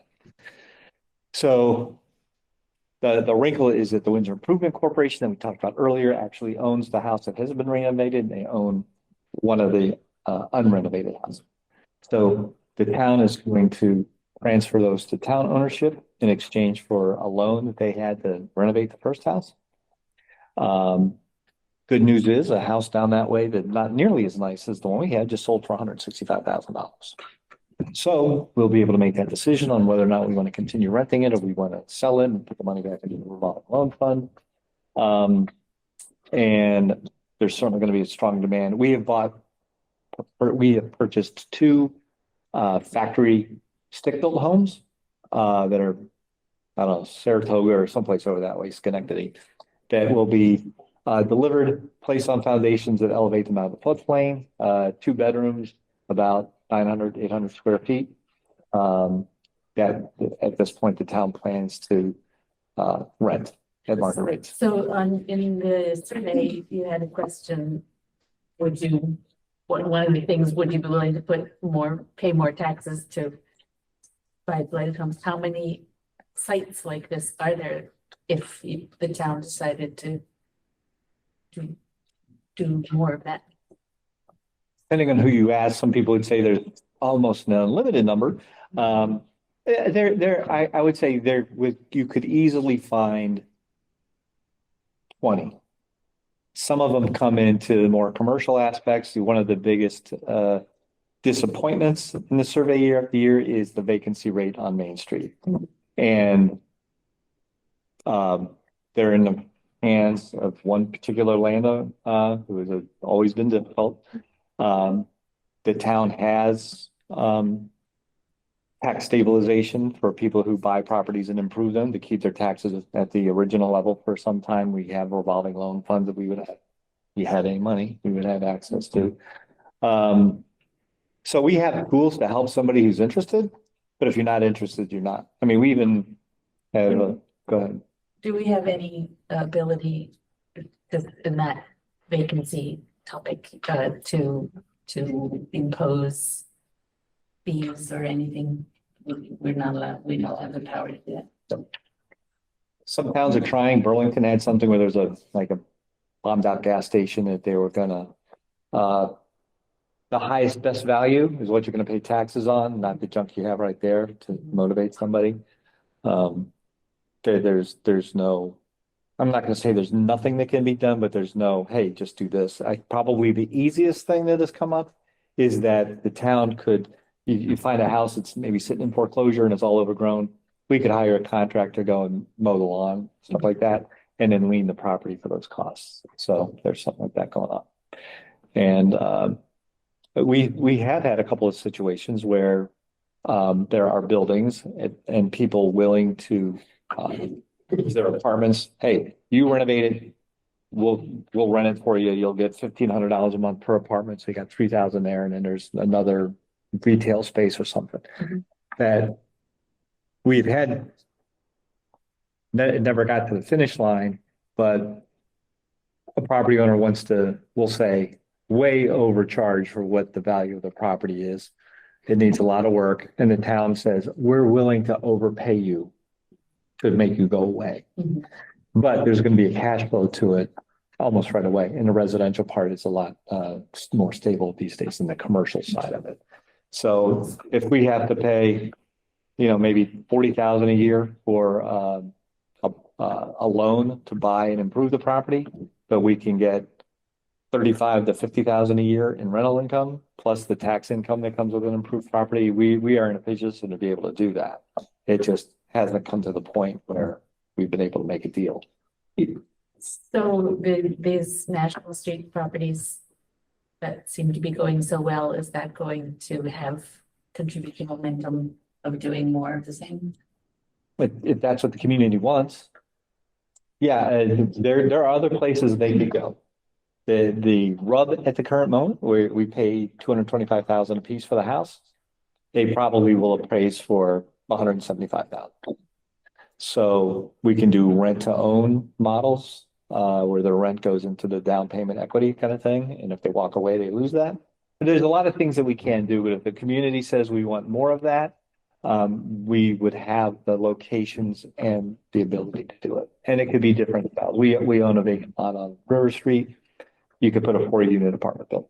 You could put two-unit building, things like that. Where we tore down the dry cleaner, be another example. So I think from the board standpoint, with this, we really want to see how it works. Like it was a big decision for us. It was a little unorthodox for a small town to do, you see large cities operating, housing department or whatever, but I think there was a lot of apprehension. We voted for it, but there's some apprehension Waiting of to like, see is how it this pans out. right? Is this the right thing to do? I think ultimately it is, but it certainly sometimes looks a little weird that you have a $250,000 house, it's worth 150, 175 as soon as it's built. So, but I think it certainly, in my opinion, is probably trending in the right direction. But before we jump on another big project, I think we want to see this all the way through. But it's pretty cool to take two buildings that couldn't be used for anything, and now there's gonna be new homes there. I think that's huge. And it's gonna, it's gonna up the ante for other neighbors in the community when they Yeah. see the way it works. They're usually not on stilts down there, but these are going to be. Yep. So that's gonna be a model of what needs to be happening in the floodplain.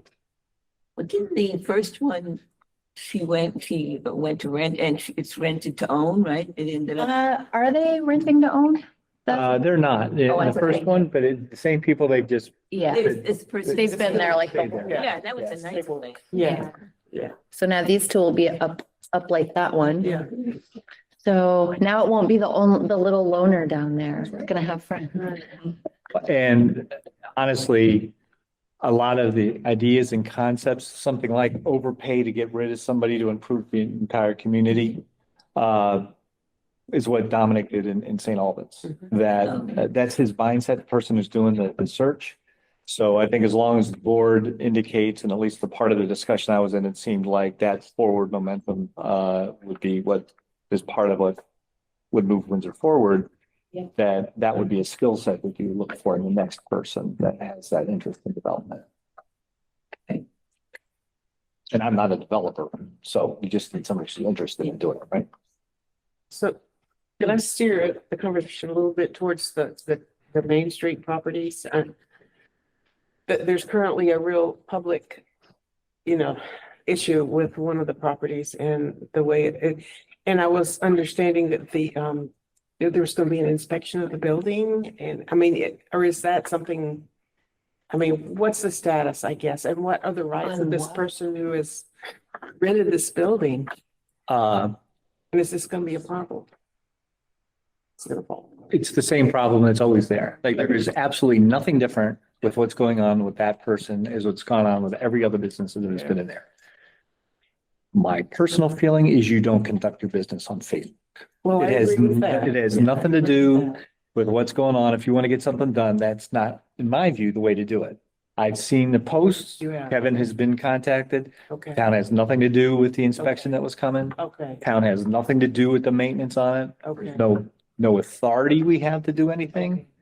And I understand the frustration, but, it's a kind of, if it brings awareness, but I don't know what awareness means. I mean, I met with Gary a week ago in my office, Okay. first time 10 years. Well, I don't, anyway. And he gives a different story of what's going on. He's very excited about bringing a new restaurant into the Midville building because he owns that as well. And if you listen to Gary, it's not him, right? Never him. And that has always been the case. So, and the model to bring people in has always been exactly the same.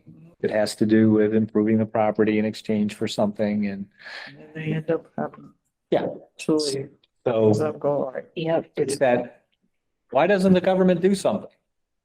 Yeah. I don't know. You want the government to come in and say, hey, we don't like the food you're selling. We want you to, be a Mexican restaurant instead. I mean, I don't know what we can do is offer programs to help them financially, business planning, and we've been helping them with business planning. We've been doing all that kind of stuff. We do the tools that we have. Okay. Here's a question that is just in the back of my head, and maybe it should be in the back of you guys' head too, but he owns a lot of property in Windsor. Mhm. That's kind of everywhere. He's got to be getting up there in age. I mean, I rented from him when I was a teenager. He's got to be.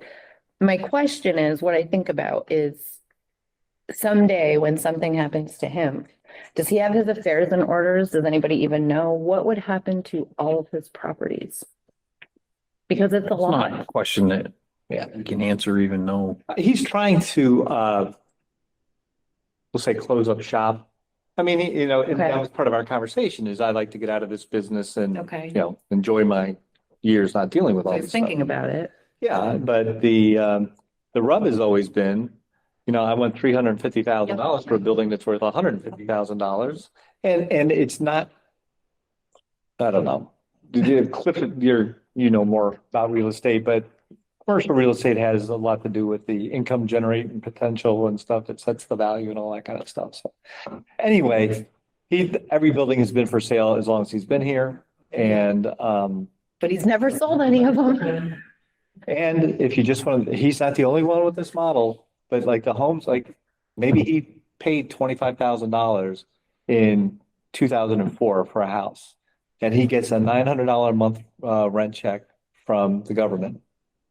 So in 2 years, he made his money back and everything else since then has been gravy. And if you don't put any money into it, it's all gravy. And it's all, yeah. So why He's mess all with that? profit. And why would I want to sell it for not very much money? Because I haven't put any maintenance in it when I'm gonna, make 12, 15,000 a year on it.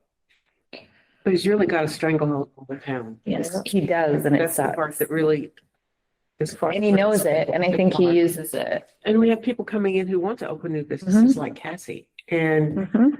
we want our Main Street filled. Yeah, it's just frustrating. He's one of the biggest barriers, I think, of. It just, there's not some magical thing that happens, like if the town owned the building. Yeah. It's a brutal business environment, particularly for retail. So when you take the per capita income of Windsor, the rural nature of it, Yeah. that, thankfully we have the McDonald's. station and we have Fraser's and stuff. But between, or even when Midvo was here, talking about getting help, to order the food, to cook the food, to clean the place, to do the whole thing. I joke sometimes if you put nice pictures in the front windows and some lights on in the back and people think you're a business. There's a lot, that actually, yeah, well, it makes a difference. North Korea does that. North Korea. Oh, yeah, well, Well, and I don't want to get way off, but that's scary, okay? yeah. Yeah. There are other landlords that own buildings on Main Street that are empty, but their buildings are well maintained, right? So Gary isn't the only one. He's the only one that gets picked on, but he doesn't own every vacant storefront. Right. And the other people have different reasons for it, but they're not as vilified because they take care of things and they don't treat their tenants the way Gary does when they have them. Fortunately, we just don't have a business friendly environment from our property owners, but I think, and I don't know if it's true, public consumption, but there are, with commercial properties, you have much less that you can do. With a property that's a rental property, you have a lot more tools that could be used. And I think some research could be done to see what some other towns and others have. I mean, there's certain ordinances on that you can pass on a residential or rental space for housing, then you can't really impose on a commercial space. There's a whole different standard there. And making sure that standard is met and being vigilant about that is another way to incentivize some real estate owners to say, oh, well, I don't want to go and have to spend $60,000-$70,000 an apartment to actually bring this up to what it needs to be. It's easier now just to get the hell out. And so, without getting too specific, that would be the strategy that would work. With focusing on the storefront lookup. Yeah. Are there any public comments for items not on the agenda? I'm gonna go with no. How about board member comments? We don't have anything to sign tonight? Oh, yeah, did I not put sign the orders on? That's what happened. How about we get a motion to sign the orders Make a motion. first, I'll second. followed by a second? Is there any discussion? Mary? Aye. Aye. Emma?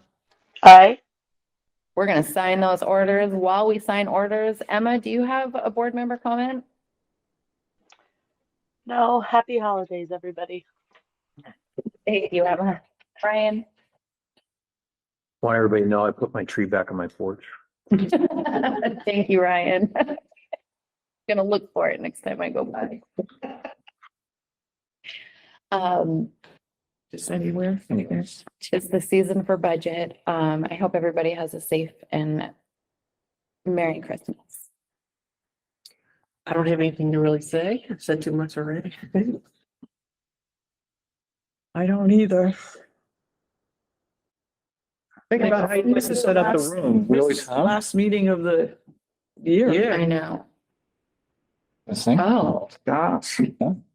Every year we have a problem, and I forget the last minute on how we're gonna set up the room for the budget committee and the select board all to get along and be seen on the camera and all that kind of stuff. So if you're a feng shui or however you say that kind of person, and you can figure all that out. We have one more table. Yeah, that's right. We have a lot more tables. Why don't we put a table there? Because tonight we were actually, I think if we make this like a U-shaped and we're all here. And that way, like, Well, yeah, it's tough though with the camera system, but I mean, We can move the, if, Yeah. once we head on. Could move the that, like, video or right- something. yeah. All right, I'll practice all. I think that would be good because we'd be all, It's nice to have. yeah, yeah. I didn't know you'd all stay for the whole thing. Or he would have set it up for tonight. Yeah. Being back last year, but very well. Sitting over there, so. I'm impressed you Yeah, can they're write always with your sitting arm over and there. phone done. You're doing amazing. I was over there. So now The we world just switched there we've gone. spots. Well, thank you all for volunteering. Yeah, thank you guys for your time. Now that we're getting into the thick of it. Good night. Good Take care. night. Bye, Janet. Merry Christmas. I can't even tell you what I would give to go back to our Tuesday night select board So meeting. it's with. I've been going I can't 12 and a remember. half hours as of right That now. should be all right. yeah. And my whole January looks like that. I don't know why you. But if we were just at Tuesdays, I don't work on You had Tuesdays. to sign there, right? This one's way over here. Oh, wait, Which one? How many do we have to sign? More than one? oh, you messed up. It's okay. So this is the West Windsor. Oh, This is the Oh. Windsor side. So everything's good. You signed on the, so everybody should sign we it. sign the Windsor side, all of it. And then I'll send I it didn't over. realize that either. I'm picking up what you're. I- Then do we only have to sign the top of this one? Yeah. Looks like. Okay. There's, I like that we are. yeah, I didn't understand that either. Okay. I'm picking up what you're putting down, hopefully. old. No, I tweaked my back the other day. I was good. And then I went and grabbed something out of the dryer and all of a sudden I couldn't stand up straight. I guess. Sitting way too long. That was Sunday. I'm We gonna, could buy those, we have a bunch of those desks that rise. to go up and down. they'll let us, Yeah, I they'll let us. was really, if you're always doing office work, really. Hitchcock was too cheap. Everybody knows. And these two? Okay, so we sign over here. But it's better if you take a ton of Motrin, sit with a heating We sign pad, that side. stay on your feet most of the day. That should be it. Literally couldn't stand up straight.